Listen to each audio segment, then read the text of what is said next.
Global stage पर जब भी भारत से वेस्ट मीडिया ने रूस से दोस्ती या फिर अग्रेसिव डिप्लोमेसी को लेकर सवाल किया तो जवाब भी करारा आया। जवाब ये कि भारत की विदेश नीति वही होगी जिसमें भारत का फायदा होगा।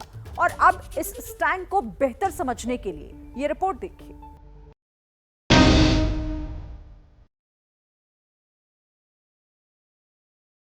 आठ जुलाई को जब नरेंद्र मोदी पुतिन के मेहमान बनकर मॉस्को में उतरे तो स्वागत सत्कार देखकर बीजिंग से वॉशिंगटन तक माहौल गर्मा गया।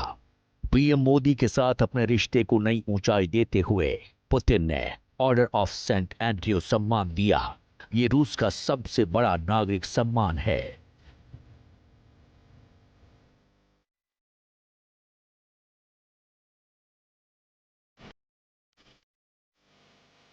इसी दौरे पर नरेंद्र मोदी ने मॉस्को के एटम सेंटर विजिट के दौरान पुतिन के कंधे पर हाथ रखा, उनकी पीठ थपथपाई और जब मोदी पुतिन के सबसे बड़े दुश्मन से मिले तो उनके कंधे पर भी हाथ रखा, गले मिले।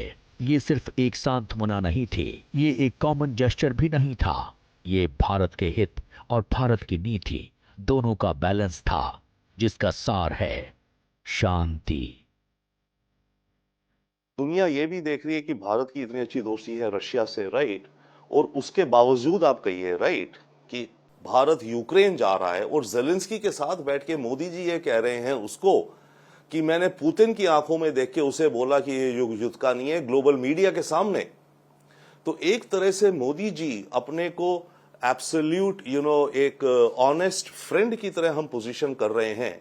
तो दुनिया ने इसका बहुत बड़ा नोटिस लिया होगा। ये बहुत मेजर शिफ्ट है मेरे विचार से हमारी फॉरेन पॉलिसी का, एंड इसका अंजाम तो ऑब्वियसली लंबे समय बाद आएगा। ये किसी के पास जादू की छड़ी तो है नहीं कि ये बोला और रुक गया, क्योंकि इतने डीप इंटरेस्ट हैं रूस के, यूक्रेन के, नेटो के, अमेरिका के, कि इस युद्ध को रुकने में अभी वक्त लगेगा।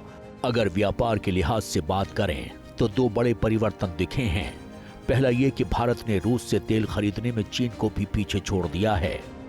भारत बाहरी देशों से जितना भी कच्चा तेल खरीदता है उसमें से 44% हिस्सा रूस से आया।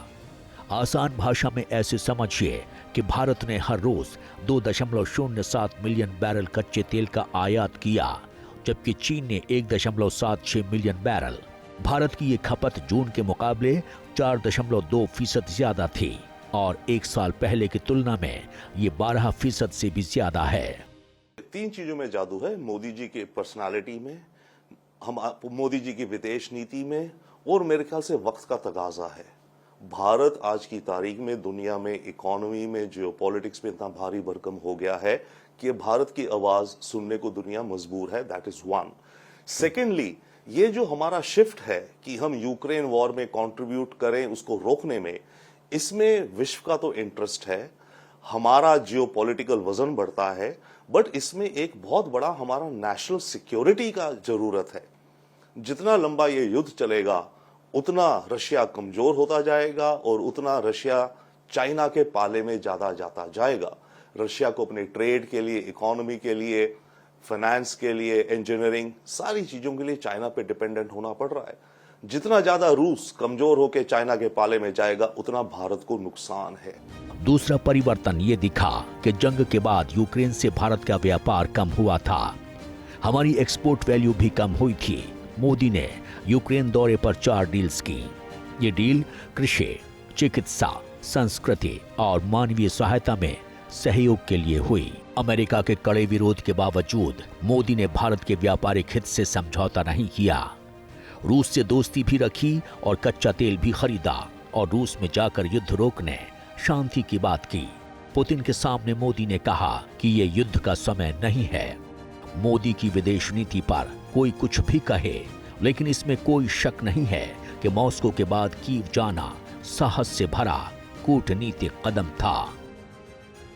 इसमें एक और डायमेंशन है, हमारा ये जो पहल करी मोदी जी ने, इसमें यह भी हो सकता है कि पुतिन के साथ बात करके करी है हमने, क्योंकि रशिया को भी है कि ये जंग जल्दी खत्म हो। हाँ, रशिया चाहता है अपनी शर्तों पे खत्म करना, परंतु अगर ये जंग लंबी चलती गई और रशिया कमजोर होता गया तो रशिया भी थोड़ी ये चाहता है कि वो चाइना का प्यादा बन जाए।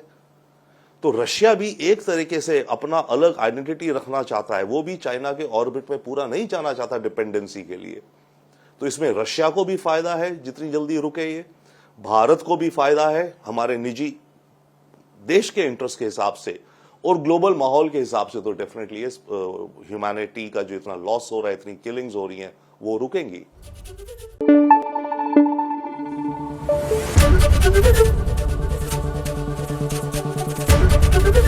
एबीपी न्यूज आपको रखे आगे।